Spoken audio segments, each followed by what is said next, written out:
Hey y'all, it's your girl Sierra, aka Little Bit, and you are tuning in on another episode of the greatest podcast of the year, Little Bit of Therapy. If you are new here, please do not forget to go ahead and hit that subscribe button, like, comment, and share. Let's get straight into it. So today's episode, I am going to be outlining the book of Exodus. For those who are not familiar with the book of Exodus, it is a book in the Bible, and it pretty much records the earliest years of the nation of Israel and God's covenant with them. And it also briefly touched base on how the Israelites became slaves in Egypt. It touched base with the birth of Moses and how God appeared to Moses to appoint him to be the leader to lead the Israelites out of Egypt from slavery. This is such a great book, right? So don't be surprised if in future episodes I outline some things that's back in the book of Exodus, but of course, different chapters, right? As y'all all know, I do not share anything that God hasn't worked on me with or that he isn't currently working on me with. Does that make sense? So understanding that I can resonate with the things that I am about to share with you guys in this episode. So grab what you need, prepare to release, because it's about to go all the way up with a little bit of therapy. Let's heal it.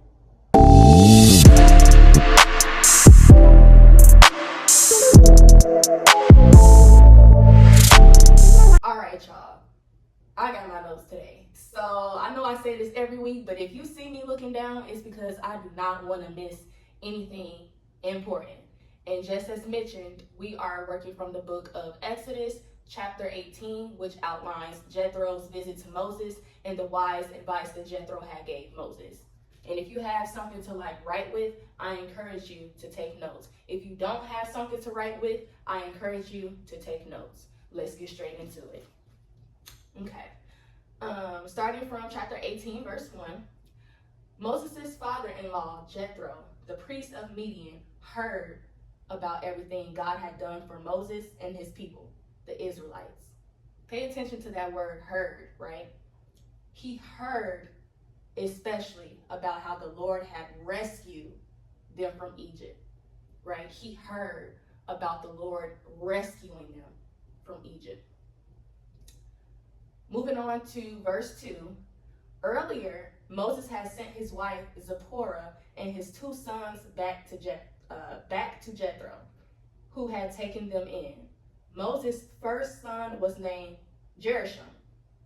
For Moses had said, when the boy was born, I have been a foreigner in a foreign land. Let's stop right there. Have you ever felt like you was in a foreign land?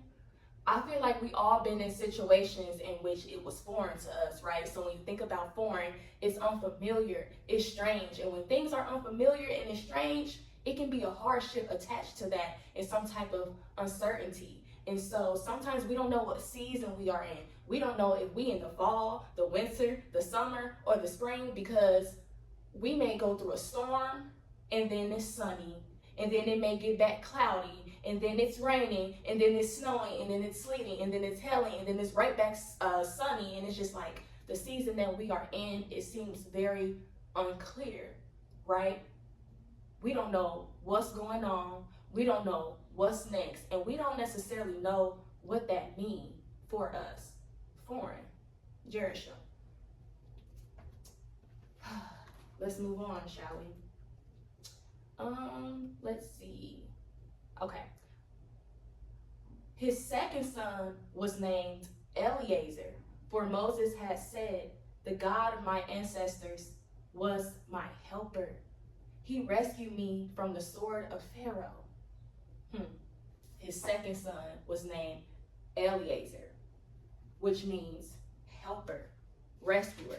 Remember what I said when Jethro had heard about the Lord rescuing them from Egypt, right? From the hands of Pharaoh.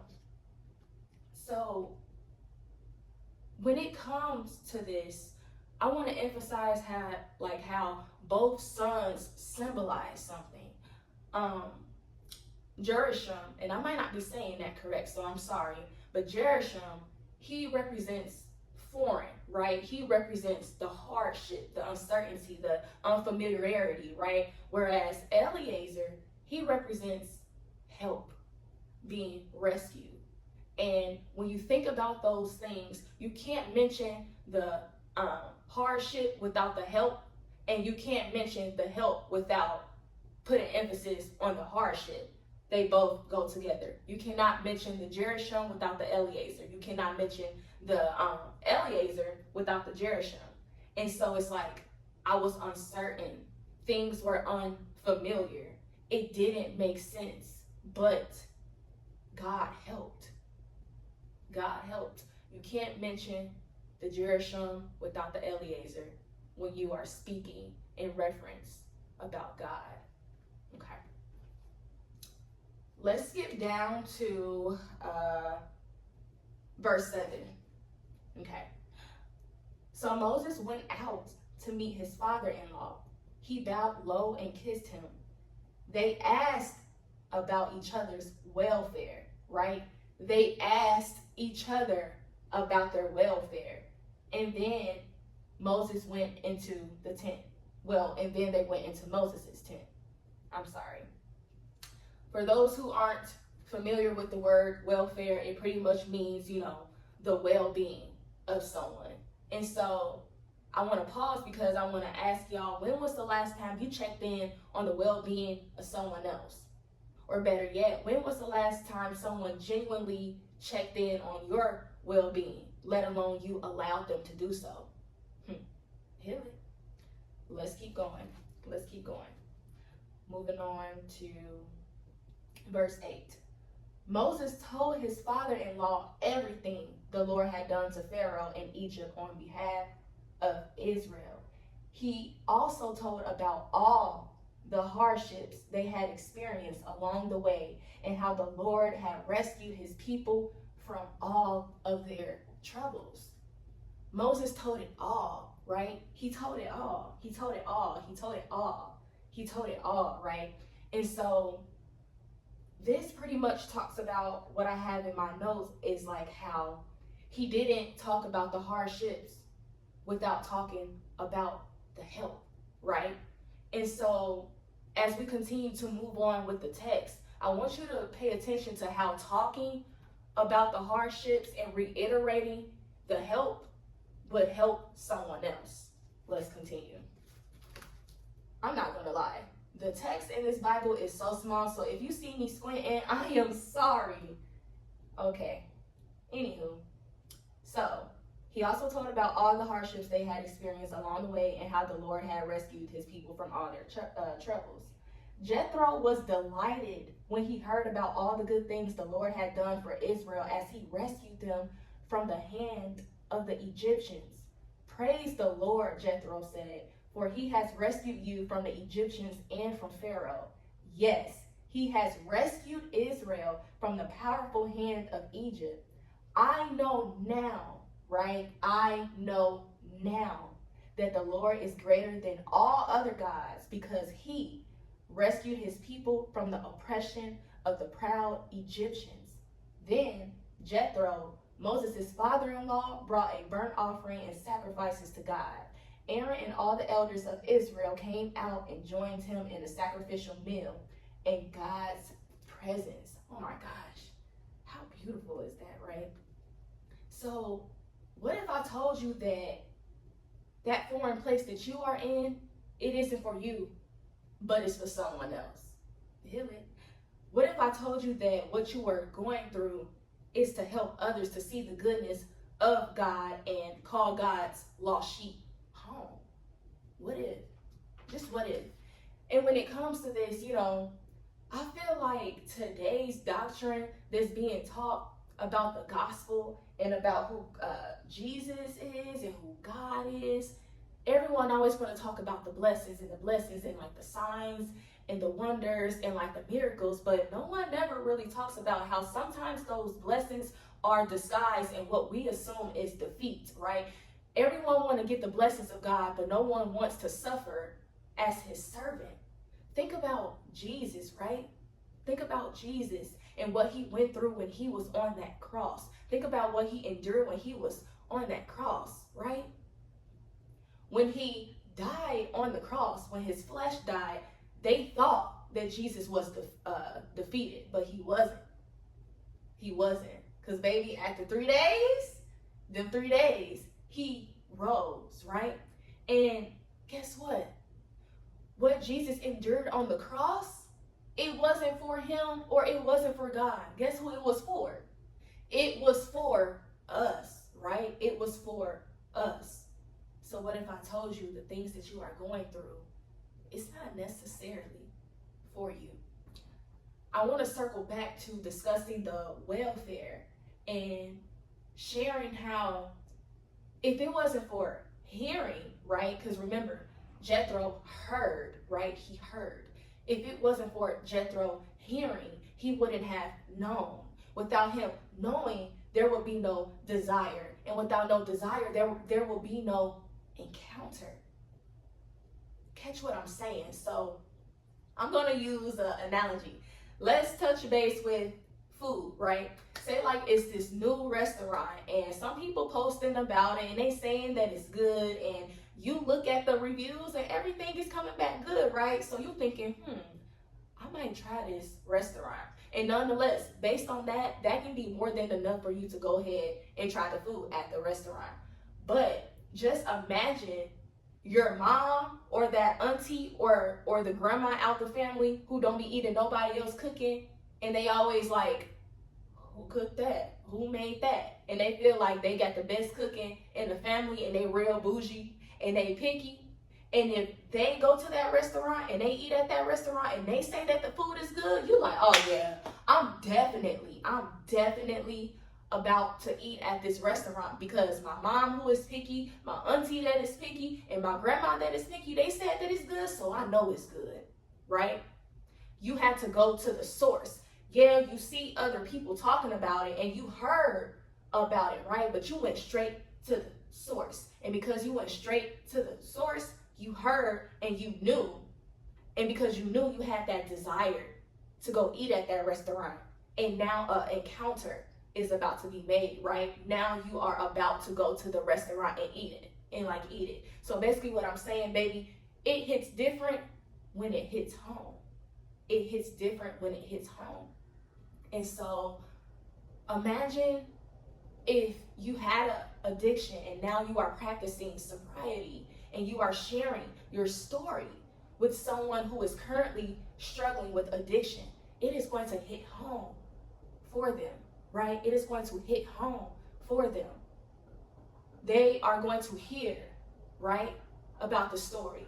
They are going to know about the goodness on how God delivered you from that. And then they are going to have a desire and say, man, I want that for myself. And so then they will have an encounter with God. You understand what I'm saying? I hope this is making sense. Or if you were someone who constantly involved yourself with counterfeits and like you had like a lack of self-worth and low self-esteem and lack of confidence, right? But now you are a person that is walking into who God created you to be, and you know your worth and you're not settling for less. You are walking in your purpose. And if you share that story, right? If you share that story with someone who is walking in the shoes that you used to fit, you can instill hope with them, right? Your story is a testimony and it can instill hope in others, and others will want the same thing for them and for themselves, right? It's crazy how hearing, right? It's crazy how hearing could be the domino effect of something so much more and bigger and greater than ourselves. But I want to get to the meat and the potatoes. Like I said, I want to get to the meat and the potatoes of this podcast because I feel like, yes, I just mentioned some great things, but I'm not going to involve today's episode specifically around that. You know, I just wanted that to be like a icebreaker in hopes that whoever heart is hard, you know, you can lower your guard down some, right? And trust that this is going to be a great word. So the meat and the potatoes of this episode is, I want to circle back to that welfare. If you do not open your mouth, right? If you don't open your mouth and ask people for help, How will people know that you need it? Heal it. Because without hearing, there's no knowing. Without knowing, there's no desire. And without the desire, there is no encounter whatsoever. So, if don't nobody know that you need help because you haven't like opened your mouth, sometimes you will get those people who just have those feelings and they able to catch on and they able to help. But realistically speaking, it's not always going to go down that way, right? You have to open your mouth, right? It's just like with God. God is sovereign. And so because he is sovereign, he can do whatever he wants, whenever he wants, with whoever he wants, right? But he still requires some type of work on our behalf. And so when it comes to asking for help, you don't have to do all of the work. You don't have to do everything alone, but sometimes the work comes from out of your mouth, the communication, right? So some people not gonna randomly just wake up and get up out their sleep and be like, I just have a feeling that, Brandy needs, gas money and she don't get paid for another like 2 weeks. So let me go ahead and, cash app her or Zelle her this money for like gas. And I know my one friend, they don't have any money at all because they just pay bills and they gotta work and you know what I'm saying? They don't have no money for lunch. So let me go ahead and send them, $50 to $75 for lunch for the week. Ain't nobody gonna just get up and do stuff like that, right? So you have to open your mouth. Because if you don't open your mouth and take everything on by yourself, honestly, you really shouldn't be opening up your mouth to complain. Heal it. You really shouldn't. And for those that do have the conversations, it's like you mention the Gershom, but you reject the Eliezer. Heal it. So remember what those two things mean, right? So I mentioned how the Gershom, it's like that foreign place, that strangeness, that uncertainty, that unfamiliarity, that hardship, right? But that Eliezer is the helper, it's the rescuer. And it's like, sometimes we find ourselves talking about the Gershom, constantly talking about the Gershom. And then it's people that is offering the help. They're trying to be your Eliezer and you reject it. Oh no, it's okay. I got it. Heal it. I'm trying to tell y'all. And you know what? When I was going through all this, God related this to hyper independence. For those who don't know what hyper independence is pretty much like an individual who is extremely self-reliant and they avoid asking for help and support. And it can stem from like a stress response for those who have experienced trauma. So if you experience any type of neglect or feeling unsafe or experienced any type of abuse, or you trusted someone and they let you down and they disappointed you. And so to cope with that, you became hyper independent. And as we all know, hyper independence, it's like this source of protection to prevent. And so we prevent to protect, right? And so what I want to do is get back to the word and then relate it back to the meat and the potatoes. So I hope y'all following along. So we are going to go ahead and jump down to chapter 18. I have it in my notes. Chapter 18, verse 13. I'm pretty sure. Yeah. Chapter 18, verse 18. I'm trying to make sure I got everything together so I don't miss nothing at all, because this is good. I'm trying to tell y'all. So this is the section where Jethro gives wise advice to Moses. Okay, it says, the next day, Moses took his seat to hear the people's disputes against each other. They waited before him from morning till evening. This not in my notes, but just by reading this first verse where it says they waited before him from morning till evening, how they waited before Moses, it's kind of like everyone is waiting for you to just make things happen, right? Everyone is sitting around you waiting for you to make things happen. Let me continue. When Moses' father-in-law saw all that Moses was doing for the people, he asked, "What are you really accomplishing here? Why are you trying to do all this alone while everyone stands around you from morning till evening?" Moses replied, "Because the people come to me to get a ruling from God. When a dispute arises, they come to me, and I am the one who settles the case between the quarreling parties. I inform the people of God's decrees and give them his instructions." The people is sitting around waiting for Moses to make things happen. How many times have you found yourself replying like Moses?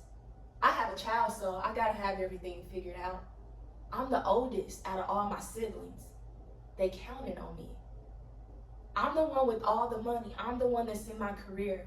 I have to take care of everyone in the family. I'm the provider. I had no one. I've been doing things alone, and I'm going to keep doing things alone. I don't need nobody. I remember when I trusted them, and they let me down. So when you think about Moses' reply, it's like they all counted on me. I have to take all this on my own, because if I don't, who else? If I don't, who else? And once again, we protect to prevent, and we prevent to protect. But what if I tell you that that protection and that prevention is playing dress up with, the signs and the symptoms of what it is and what it means to be hyper independent? So if you've been taking notes, I want you to write these different signs and symptoms down, because these things is what, makes hyper independency and what hyper independency looks like. So it's being mistrustful. You aim for perfection. You experience a lot of stress and burnout. You have too many responsibilities.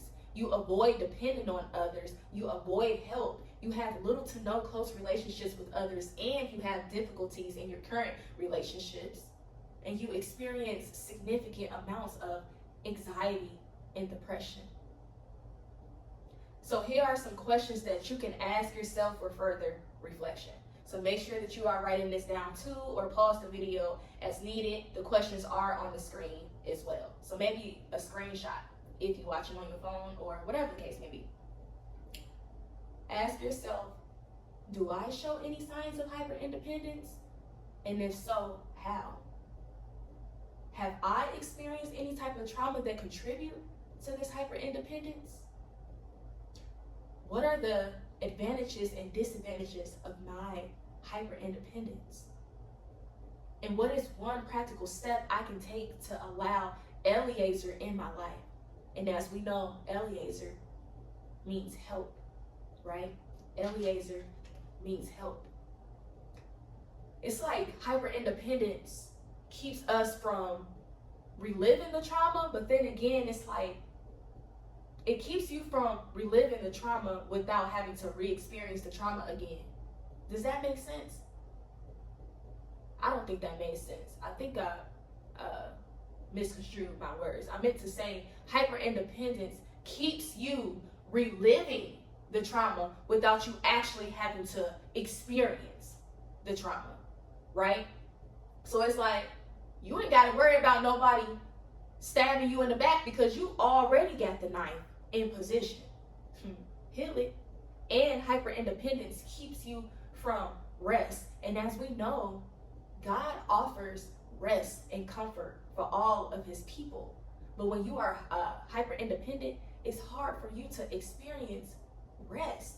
It's real hard. And when you are a hyper independent individual, you overburden yourself and you portray yourself as if you have it all together when you are actually falling apart. And a hard truth, and this is something that I had to work on, a hard truth is that the more you demonstrate yourself as this independent, The more you demonstrate yourself as a very independent person, I hate to break it to you, but that's the least amount of support that you are going to receive. You know, yeah, some people are going to ask here and there, but if you demonstrate yourself as this strong, independent individual, you are going to be the last person that people think about. And it's very, very unfortunate, right? It's very, very unfortunate. And when we are hyper independent, we are likely to have a maladaptive schema known as emotional deprivation, right? Emotional deprivation. We feel like there will be a lack of empathy, right? There will be a lack of protection. There will be a lack of affection towards us because we too busy attending to everyone else and not allowing people to attend to us. We constantly mention the Gershom, the hardship, but like I said, we reject the Eliezer, which is the help, you know. And when we just demonstrate ourselves as, you know, everyone that is like whenever we demonstrate ourselves as an individual who just have ourselves together, it's hard for someone to really, really see what is going on with us. It's hard. It is so hard. And I have here in my notes that we do experience trauma throughout our adulthood, right? Everything doesn't happen in our childhood, but I do want to touch base with the trauma that happens to us throughout our childhood because the enemy loves to attack us as children. The pastor, Jerry Flowers, oh my gosh, God bless him. God bless him. He is such a great pastor because you know how we have birthdays and we call them birthdays. He said, it's a birthday, but that's a problem solving day. You want to know why it's a problem solving day? Because God created you and assigned the date you was born because he knew that you were born to resolve problems. So remember earlier what I mentioned when it comes to the things that we go through. We don't go through those things for us. I mean, it's for us, but it's not for us. It's for someone else. And so when we born, the enemy starts shaking in the boots because he like, oh no, a problem solver has been born. The enemy doesn't know everything that God has for us, but he knows that it's something great. And he like, man, I couldn't stop them from being born, but I got to stop them from resolving the problems that God created them to resolve. So let me start the attacks early on. Let me start the attacks early on. And just to like briefly talk about like the birth of Moses, he was pretty much like born during the time in which, you know, baby boys were being killed, right? And so remember, everything happens for a reason. There's a time for everything, right? So because Moses was born during the time that baby boys was supposed to be killed, God knew that and the enemy knew that, right? God used that for something greater, but the enemy tried to use that for something worse, right? But thank God, God was hovering over like Moses because his mother was able to hide him for like at least like 3 months. But after the 3 months, she couldn't hide him anymore. So she put him in like the river in like this safe, secure like basket or something like that. And then Pharaoh's daughter, which was the princess, right? Pharaoh is the one who made sure that all of the baby boys was killed. God made sure that Pharaoh's daughter got Moses because Pharaoh's daughter, the princess, she took him in, but before taking him in, she gave him back to Moses's birth mother to like nurse him and stuff like that. And when everything was all said and done, and once Moses got older, she sent him back to the princess. And so Moses was well taken care of. So, mind you, the enemy sees this, so he like, man, I wasn't able to get him killed. The princess got to him, he well taken care of. How could I interfere with God's plan? And so, hypothetically speaking, and this is just me using this as like an example, so then that way y'all can better understand. Hypothetically speaking, what if the enemy was so nervous and like he knew he couldn't stop Moses from being that appointed leader to lead the Israelites out of Egypt from slavery? So he like, I'm gonna have to instill something in Moses to where he find himself overwhelmed and defeated and not follow through with what God called him to do, right? So just as Jethro talked to Moses and he said, what are you accomplishing doing all this? You are going to wear yourself out, taking on more than what you can handle. What if the enemy tried to instill some type of hyper independence into Moses because there is that fear of making that mistake? There is that fear of something going wrong. In previous chapters, this not even in my notes, but I can feel the Holy Spirit trying to help y'all understand what I'm saying. In previous chapters, Moses was scared. He was fearful. Whenever time God called him to do something and he kept reiterating, I'll be with you, Moses had a rebuttal. He said, but I can't speak. What if they don't believe me? What if something go wrong? What if? What if that was the enemy? Like, yeah, God calling him to do that, so I'm going to make sure that he is scared and, he going to continue to go through it. I can't prevent him from trying to carry out the promise, but I'm about to instill all type of fear. And maybe I'm going to allow that fear to be created into some type of hyper independence, him taking on more than what he can handle, so that way he can crash and burn. And God's assignment will not be fulfilled. But God. So what if the enemy, calls you to experience all that trauma, to instill spirits in you that created, hyper independence, to prevent you from operating in the spirit of power and love and a sound mind, but getting you to operate from the spirit of fear? Instead of having you operate in the spirit of love and being in community and unity with people, but getting you to operate in the spirit of isolation. I got it. I don't need help. I don't need nobody. I've been doing things on my own. I'm going to keep doing things on my own. I don't need you. But God sent the Eliezer. Let's keep on reading. Shall we? I hope all this is making sense. Jethro said, this verse 17, he said, "This is not good," Moses' father-in-law exclaimed. "You're going to wear yourself out, and the people too. This job is too heavy a burden for you to handle all by yourself. It's too heavy. If you watching this, it's too heavy. It don't matter if you used to doing something. It doesn't matter if that's what things always been like. That's not how God always wanted it to be. That's your personality after the trauma. Let's get back to who he was before the trauma. It's too heavy, baby. It's too heavy." And I'm real passionate about this because I used to be the same way. I love to use the analogy when it comes to bags, right? So, just like when it comes to us carrying a whole bunch of bags to prevent us from having to take several trips, we do that with our trauma. So we will carry a lot with us, and we will compile a lot as long as it prevents, as long as it protects. But what if I told you that you need to take some of those bags to baggage claim and give it to its rightful owner, aka Satan, the devil, and cast it down to the abyss where it rightfully belongs, so then that way you can rightfully possess what God has already instilled in you? But that hyper independence is trying to prevent you from walking into that. What if? Hitler, what if I told you that? What if all those bags is not yours? All them bags is not yours. Let's go back to the hearing and the knowing and the desire and the encounter.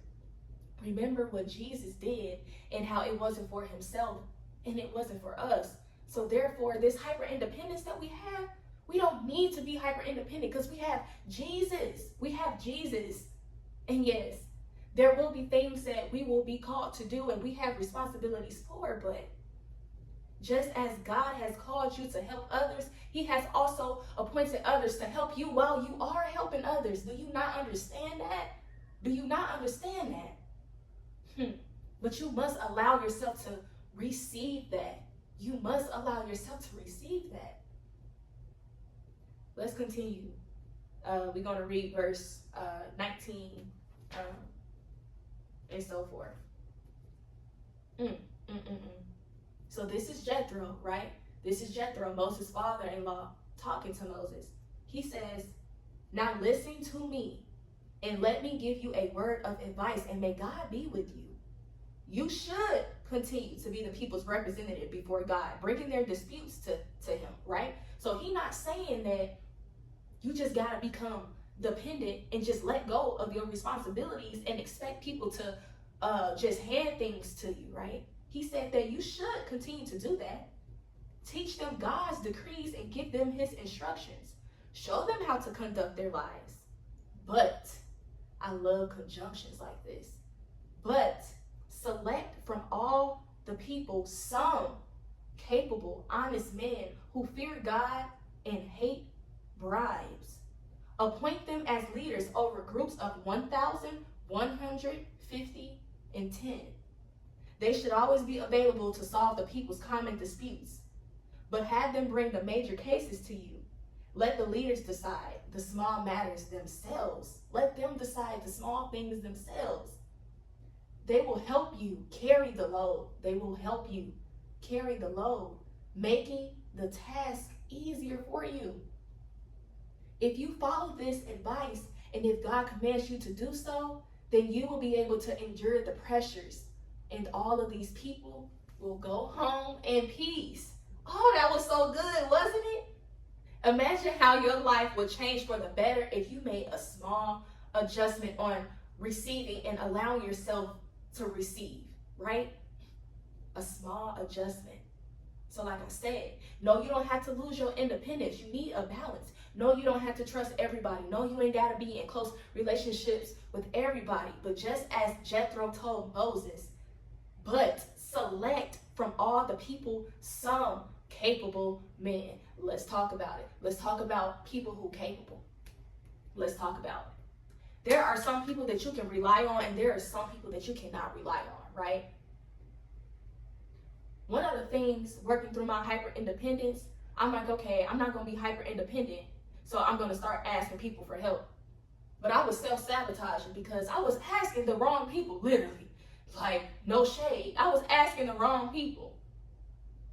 And then based on me asking the wrong people, I used that as an excuse to justify me staying in that cycle of hyper independence. I was like, see, I told you I can't rely on nobody. All I got is myself. Be against the world. Shut up. If you don't sit down and really, really, really be discerning with the decisions that you make based on who's capable, right? So I cannot be going to someone who we only connect when it comes to partying and drinking and smoking and turning up, and then I'm experiencing spiritual welfare, and then I try to come to them for some help, right? And then they like, let's go out, let's go party, let's go drink, let's go get our mind up. And that's not something that I need. And I use that as an excuse. You see, I tried to open up, tell people what's going on in my life, and they can't help. No, duh. You are going to somebody who isn't capable because they not on that level, right? We have to be mindful with the different expectations that we have. So I can't expect a best friend from a friend, right? I can't expect a best friend from a associate. You have to differentiate between the people you can go to help with. And nonetheless, sometimes you will contact a best friend. Sometimes you will contact a parent and they aren't able to help. But just because they aren't able to help, that doesn't mean that you have to just hold on to that and just feel like you can't ever ask for help again. Because sometimes it's just based on the circumstances, right? Heal it. I'm trying to tell you. Let's continue with this. Let's continue with verse 24. Moses listened to his father-in-law's advice and followed his suggestions.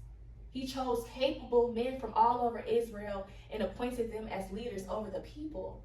He put them in charge of groups of 1,150 and 10. These men were always available to resolve the people's common disputes. They brought the major cases to Moses, but they took care of the smaller matters themselves. This is so good. This is so good. This is so good. You have to choose people that are capable. And so you notice how he divided it. It said he put them in charge of groups of 1,000, 150, and 10. And that was more likely based on what they were capable of managing.